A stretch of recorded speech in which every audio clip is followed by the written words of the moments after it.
Titre de l'actualité présidentielle du 29 juillet prochain au Mali, un peu plus d'un électeur sur 3 a récupéré sa carte électorale selon un document du ministère de l'administration territoriale. Manifestation contre une taxe controversée sur l'utilisation des réseaux sociaux en Ouganda. La police a eu recours à des tirs à balles réelles et à du gaz lacrymogène pour disperser les manifestants. Et puis en Guinée-Bissau, à l'appel de l'UNTG, la centrale la plus représentative dans la fonction publique, les fonctionnaires ont marché ce mercredi pour exiger une hausse du salaire minimum. Bienvenue à toutes et à tous. Les élections municipales au Cameroun, initialement prévues en 2018, ont été reportées d'un an, selon un test officiel lu à la radio d'État ce mercredi.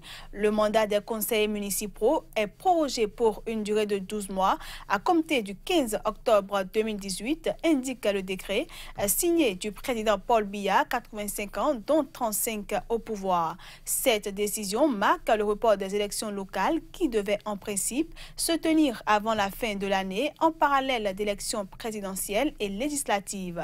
Début juillet, les élections législatives avaient elles aussi été reportées. Le scrutin présidentiel a lui été fixé au 7 octobre. Aucune raison n'a été donnée dans le test présidentiel pour expliquer l'ajournement de ces élections locales. Pour les législatives, la raison avancée de leur report à 2019 était le chevauchement des élections prévues fin 2018 qui rendait difficile leur organisation matérielle selon un décret présidentiel. Un peu plus d'un électeur malien sur 3 a récupéré sa carte électorale pour voter au scrutin présidentiel le 29 juillet prochain. La chef des observateurs européens s'est dit soucieuse du rythme de distribution. Les précisions. Un peu plus de 3 millions sur 8 millions d'électeurs inscrits ont retiré leur carte, selon un document du ministère de l'administration territoriale, avec d'importants écarts géographiques, notamment un taux de 12% à Kidal, dans le nord, et 24% à Motsi, au centre, contre plus de 53% à Sikasso, au sud, et Ségou, au centre. La chef des observateurs de la mission d'observation électorale de l'Union européenne, Cécile Kyenge, s'est déclarée soucieuse du rythme de distribution des cartes d'électeurs à près de 2 semaines du scrutin, tout en se disant persuadée de la bonne volonté du gouvernement. La sécurité de la campagne électorale et du scrutin représente un autre défi majeur, notamment dans le centre et le nord du pays, a-t-elle souligné lors d'une conférence de presse à Bamako. Au cours de son séjour de 48 heures qui s'achève ce jeudi soir, elle a rencontré 17 des 24 candidats, dont le président sortant Ibrahim Boubacar Keïta, élu en 2013, et le chef de l'opposition Soumaïla Cissé. Cette mission compte un premier groupe de 20 observateurs, assistés de 10 analystes, et ses effectifs doivent atteindre 80 le jour du scrutin. La communauté internationale, présente notamment avec la mission de l'ONU au Mali et la force française Barkhane, attend de cette élection une relance de l'application de l'accord de paix signé en mai-juin 2015 par le gouvernement, les groupes qui le soutiennent et ceux de l'Est-Rébellion qui accumulent les retards. Depuis la signature de l'accord de 2015, les violences ont non seulement persisté, mais se sont propagées du nord vers le centre et le sud du pays, puis au Burkina Faso et au Niger voisin, se mêlant souvent à des tensions ou des conflits intercommunautaires. Au Zimbabwe, des milliers de partisans de l'opposition ont manifesté ce mercredi dans les rues d'Harare pour exiger que les élections prévues le 30 juillet prochain, les premières de l'après-Mugabe, soient libres et honnêtes. Les manifestants redoutent des irrégularités dans le processus et l'établissement des listes électorales. La question des listes électorales est depuis longtemps un sujet de contentieux au Zimbabwe, où elles sont accusées d'avoir été au cœur de fraudes qui ont entaché les scrutins par le passé.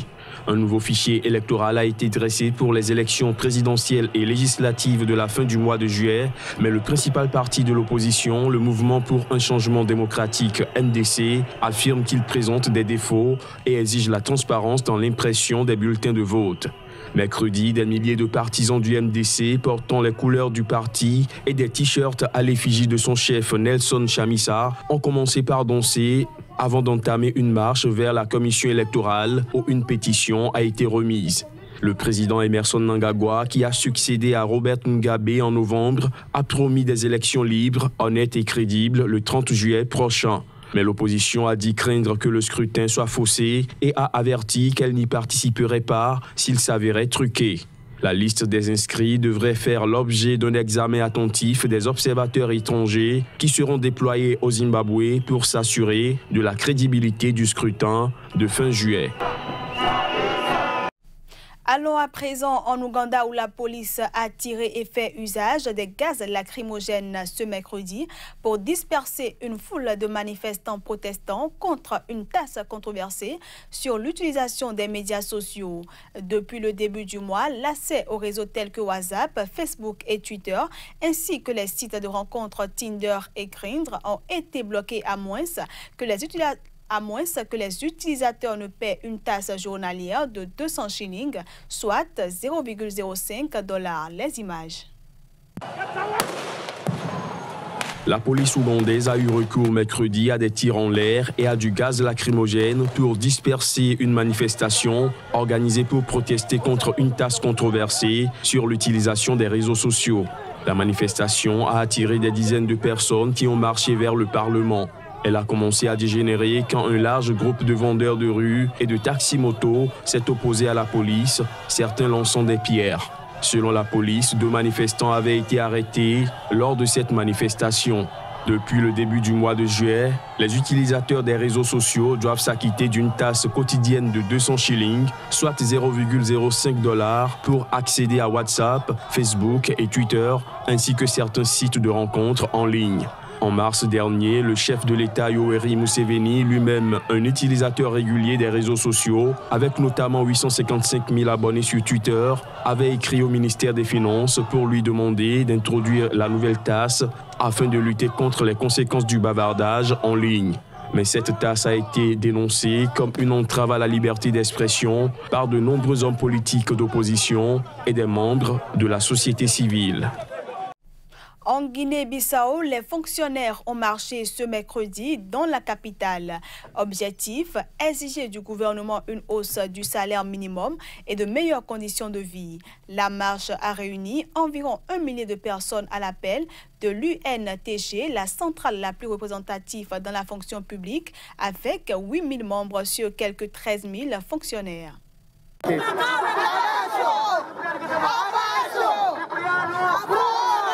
La manifestation est partie de la périphérie de Bissau pour aboutir au centre-ville sur 2 km. Les manifestants ont scandé des slogans comme « Abat les députés payés pour ne rien faire », « Nous exigeons des salaires dignes et de meilleures conditions », pouvait-on lire sur les pancartes.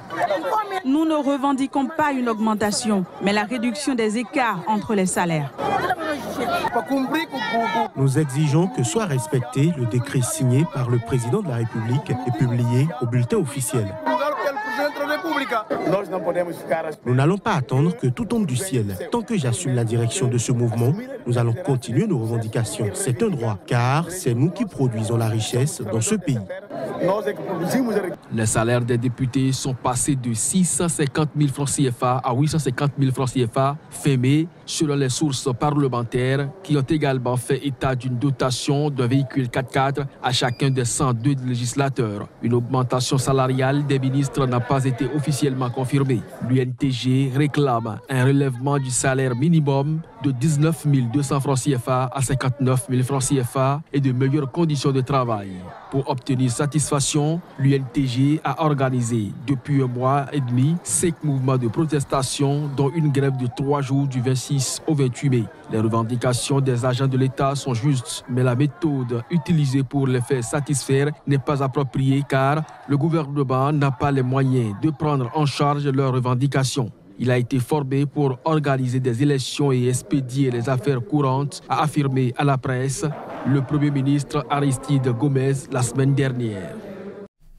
Le chef de l'opposition équato-guinéenne a dénoncé l'incarcération des prisonniers politiques malgré l'amnistie générale décrétée le 4 juillet dernier par le président. C'était ce mardi à Malabo.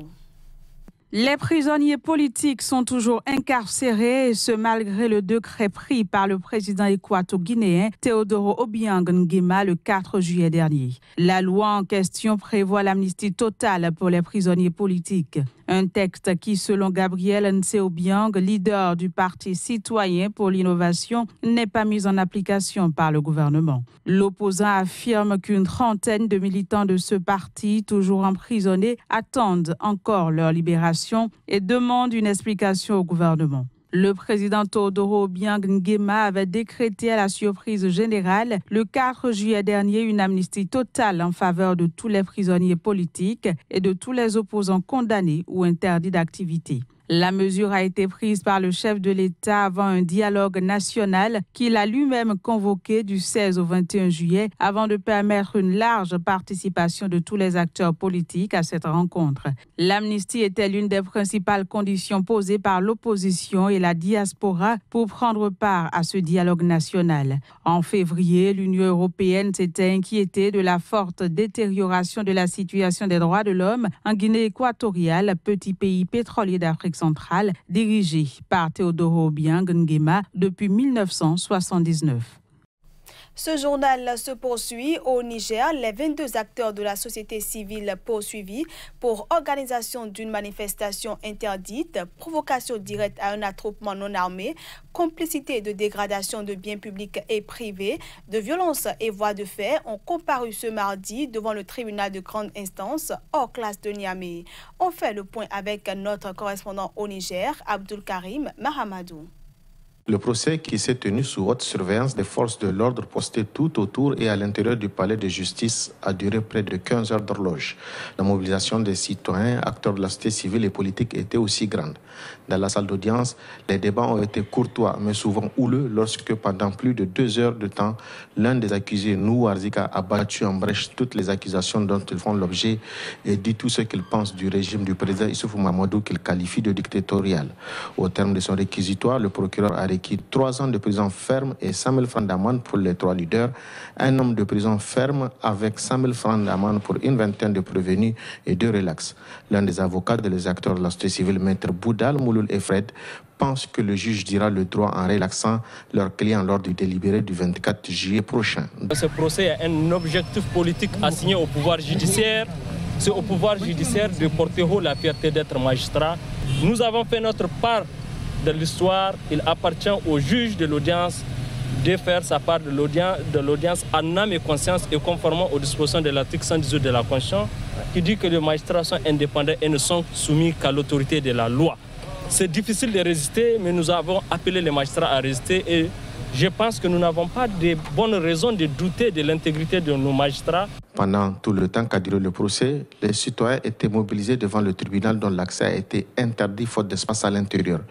Ils croient en la justice et à la relaxe de leurs camarades, à moins qu'ils ne soient des otages du régime de Niamey, comme le souligne Moukela Alidou, acteur de la société civile. Nous souhaitons quand même que le droit puisse être dit. Nous avons voulu, en tout cas c'était ça notre souhait, que le juge puisse prendre son courage à main pour délibérer sur le siège. Malheureusement, cela n'a pas été fait. Nous allons nous plier à sa décision qui nous renvoie au 24 et Inch'Allah, le 24 nous serons là. Et nous allons demander également à la population de Niamey de se mobiliser, de se présenter comme aujourd'hui. Le 24, nous allons venir en tout cas prendre le sort par rapport en tout cas à ces différents judiciaires qui nous lient, nous société civile, j'allais dire nous peuple nigérien, avec le régime dictatorial de Issoufou Mahamadou. Devant le parquet, les accusés qui sont passés à la barre ont tous réaffirmé leur détermination à poursuivre la lutte, quel qu'en soit le verdict. Pour eux, ce n'est plus une question de loi de finances, mais plutôt de la sauvegarde des acquis démocratiques. Voilà qui vient mettre un terme à cette édition que je vous remercie d'avoir suivi.